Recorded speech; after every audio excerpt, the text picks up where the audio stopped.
Hello guys, welcome to my YouTube channel. Share, like and comment and subscribe us for the latest updates. Hello guys, आज हम लोग पढ़ते हैं standard 7 का 1.4 NCERT का first question कुछ इस हिसाब से है। आपको यहाँ पे डिवाइड करना है। फर्स्ट क्वेश्चन है -30 divide by 10। So -30 divide by 10 आपको लिख देना है। 0 0 कट आउट होके वो -3 हो जाएगा। नेक्स्ट बी क्वेश्चन कुछ इस हिसाब से है। 50 डिवाइड बाई -5। 5 10s are 15 और वो आपका आंसर आ जाएगा -10। -36 डिवाइड बाई -9 वो हो जाएगा 4 सो आपका आंसर आएगा 4। -49 डिवाइड बाई 49 वो कटिंग आउट होके सिर्फ एक माइनस का साइन बचेगा, so I will write -1। 13 divide by -2 + 1 तो 13 divide by minus plus minus हो जाएगा, सो आंसर आएगी मेरी -1। बड़े नंबर का साइन जो होगा वो लगेगा। 13 divide by -1 that will be -13। Next question देखते हैं। 0 divide by -12 will be 0। Next is that -31 divide by minus minus plus, सो 30 + 1 हो जाएगा 31। बड़े नंबर का साइन डाल रही हूँ। 31 डिवाइड बाई -31 वो हो जाएगा 0। -36 डिवाइड बाई 12 -36 डिवाइड बाई 12 मैं पहले लिख देती हूँ, दैट इज अ 3 सो मेरा आंसर आएगा -3 divide by 3। So -3 divide by 3 हो जाएगा -1। आई इस हिसाब से है। आपको पहले -6 + 5 कर देना है, तो -6 + 5 हो जाएगा आपका -1 बिकॉज माइनस प्लस माइनस हो जाएगा। बड़े नंबर का जो साइन आया वो -2 + 1 हो जाएगा -1। सो -1 डिवाइड बाई -1 वो कट आउट होके 1 हो जाएगा।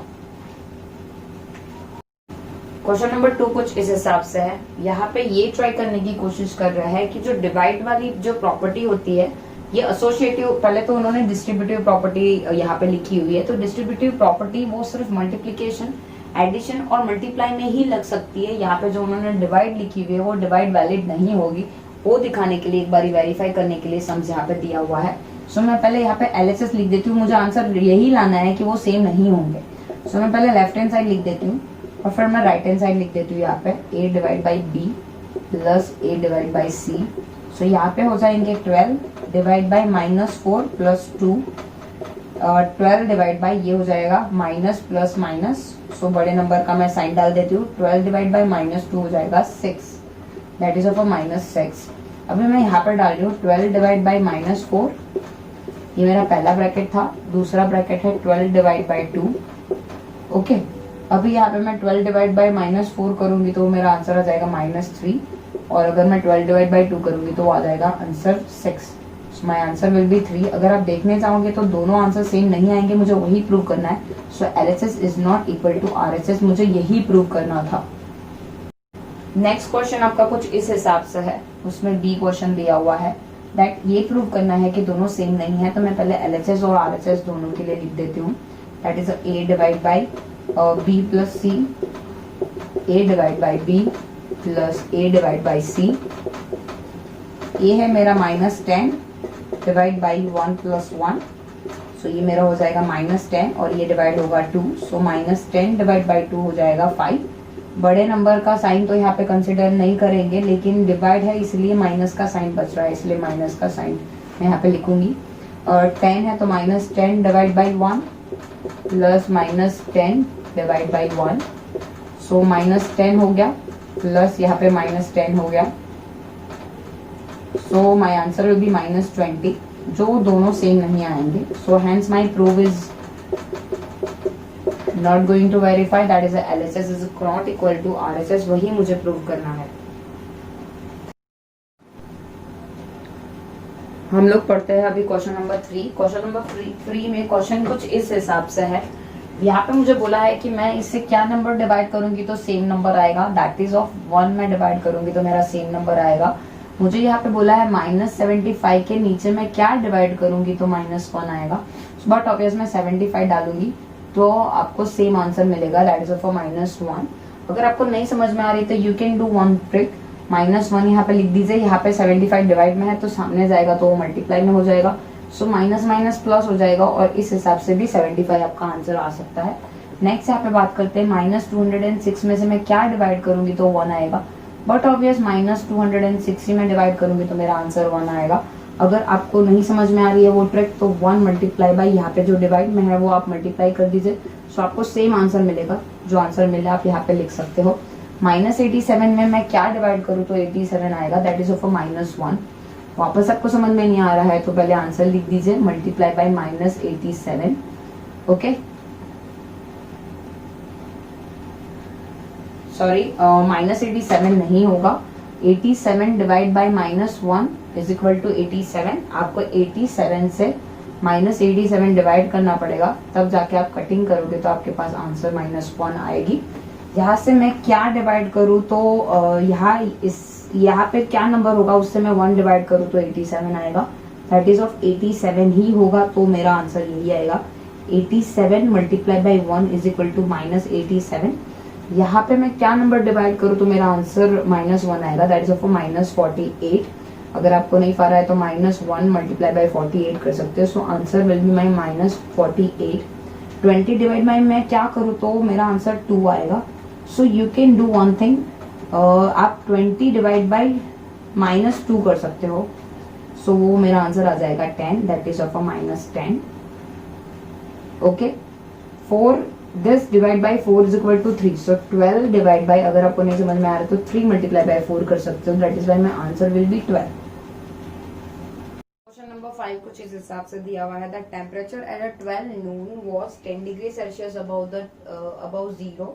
तो मैं यहाँ पे लिख देती हूँ temperature at 12 noon is equal to, मतलब अबव डिग्री बोला है तो मैं प्लस में डालूंगी, that is for 10 degree Celsius. उन्होंने बोला है उनका टेम्परेचर हर 1 घंटे में 2-2 डिग्री कम हो रहा है। सो मैं लिख रही हूँ इधर decrease temperature in 1 hour is equal to -2 degree Celsius. So आपको रात को 12 बजे बताना है। सो टेम्परेचर इन 12 आवर, रात को 12 बजे मतलब मिडनाइट को आपको बताना है कि आपका टेम्परेचर कितना डिक्रीज हुआ होगा। मैं इसके साथ मल्टीप्लाई में डाल रही हूँ, 12 मल्टीप्लाई बाई -2 डिग्री सेल्सियस, तो वो हो जाएगा -24 डिग्री सेल्सियस। अभी का टेम्परेचर बताना है तो मैं बता दूंगी temperature at 12 midnight is equal to 10 degree Celsius plus -24 degree Celsius is equal to -14 degree Celsius. ये आपका टेम्परेचर हुआ। नेक्स्ट क्वेश्चन कुछ इस हिसाब से उन्होंने लिखा है, तो फिर जब टेम्परेचर -8 डिग्री सेल्सियस होगा तब वो कितने बजे होंगे। ओके, सो सपोज मैं लिखती हूँ कि पहले तो टेम्परेचर का दोनों का डिफरेंस निकाल देती हूँ। पहले अभी रूम का टेम्परेचर ये है और जो -8 डिग्री सेल्सियस दिया हुआ है उनका डिफरेंस निकाल देती हूँ। Difference of temperature is equal to -8 degree Celsius minus -8 degree Celsius, तो हो जाएगा 10 plus 8 is equal to 18 degree Celsius. मैंने डिफरेंस इसीलिए निकाला क्योंकि मुझे 12 बजे का टेम्परेचर 10 डिग्री सेल्सियस बोला हुआ था और जो 8 डिग्री सेल्सियस दिया हुआ है वो पर्टिकुलरली किसी आवर का होगा, तो मुझे अभी पर्टिकुलरली दोनों का डिफरेंस पता पड़ जाएगा तो इजी पड़ेगा। क्योंकि मुझे यहाँ पे बोला है कि 1 घंटे में वो इतना डिक्रीज हो रहा है, तो अगर दोनों का डिक्रीज पता होगा तो it will be very easy. मैं सेम स्टेटमेंट डालूंगी और temperature 2 degree Celsius decrease in hour is equal to 1, so temperature 18 degree Celsius decrease in hour is equal to question mark. Okay, 2 degree Celsius decrease होगा तो 18 divide by 2, सो बजे होंगे 9, सो 9 PM। सो मुझे ये वाले सम में कन्वर्ट नहीं करना पड़ेगा। अगर आप कोई और वे से कर रहे हो तो आपको कन्वर्ट करना पड़ेगा, इसलिए मैंने यहाँ पे कन्वर्ट ना हो डायरेक्टली आंसर आ जाए, इसलिए मैंने ये मेथड यूज किया। क्वेश्चन नंबर 6 में मुझे दिया हुआ है कि अगर मैं करेक्ट आंसर बताती हूँ तो मुझे 3 मार्क्स दिए जाएंगे।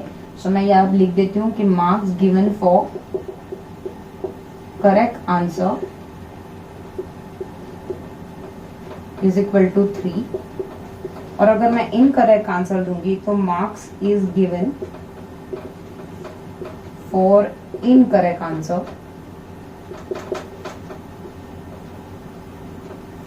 इज -2, और अटेम्प्ट नहीं किया होगा तो उसके लिए 0 मिलेगा। सो वो लिखने की जरूरत नहीं है, आंसर विल बी 0 अगर नॉट अटेम्प्टेड।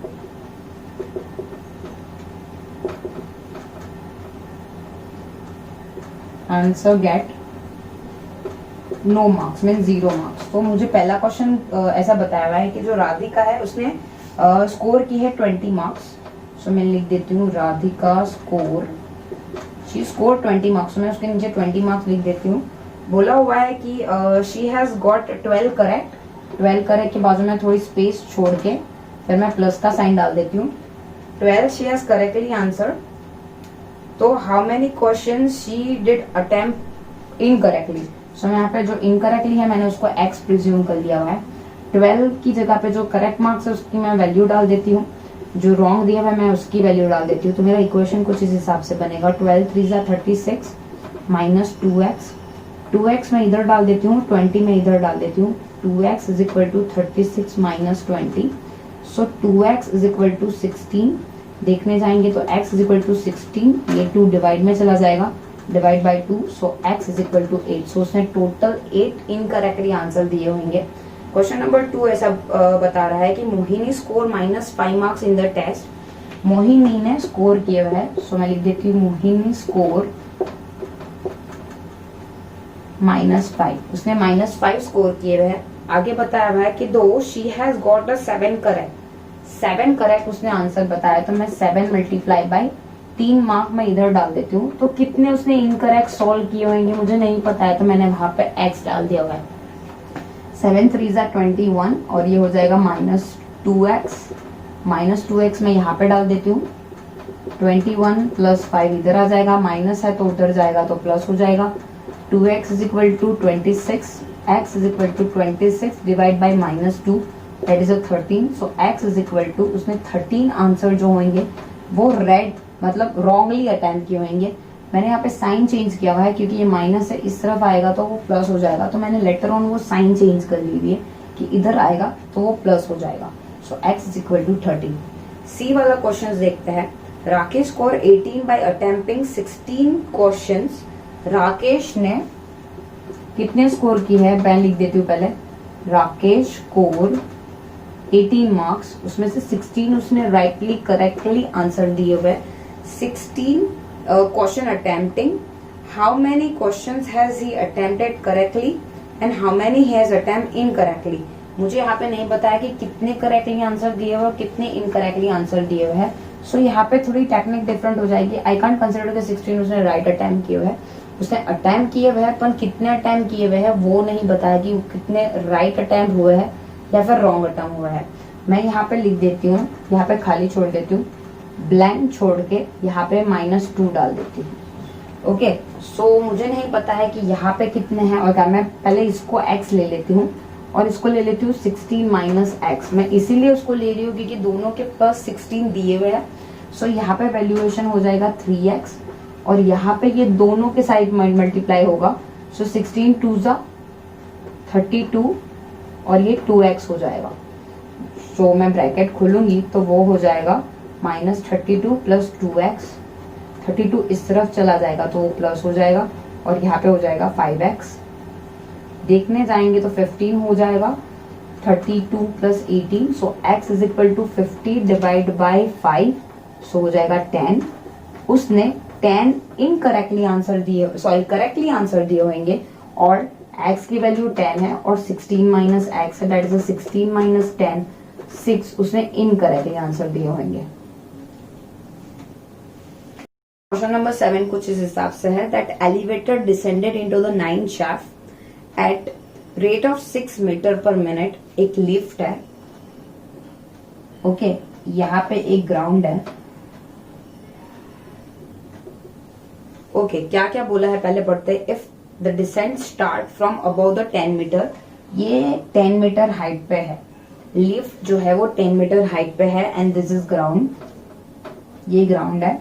तो उन्होंने बोला हुआ है कि if the descent started from 10 metre above the ground level, how long will it take to reach -350 metre. -350 metre मतलब उसको यहाँ पहुंचने में कितना टाइम लगेगा।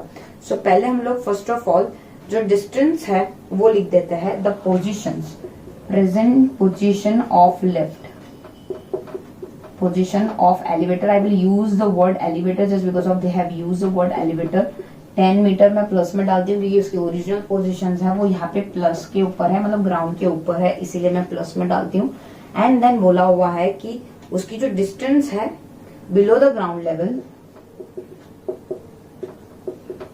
Distance move by the elevator below the ground is -320 metre. पहले तो इतना दिया हुआ है, तो पहले तो मैं दोनों का डिफरेंस डिस्टेंस पता कर देती हूँ कि ये दोनों का जो डिफरेंस है वो पहले कितना है। तो मैं लिख देती हूँ distance is equal to 10 minus 350। Distance पता करना है तो आपको दोनों का डिफरेंस निकालना पड़ेगा। सो मेरा टोटल आ जाएगा 360 मीटर। 360 मीटर आ गया। फिर उन्होंने बोला हुआ है कि टाइम जो है, रेट जो है वो 6 मीटर पर मिनट है।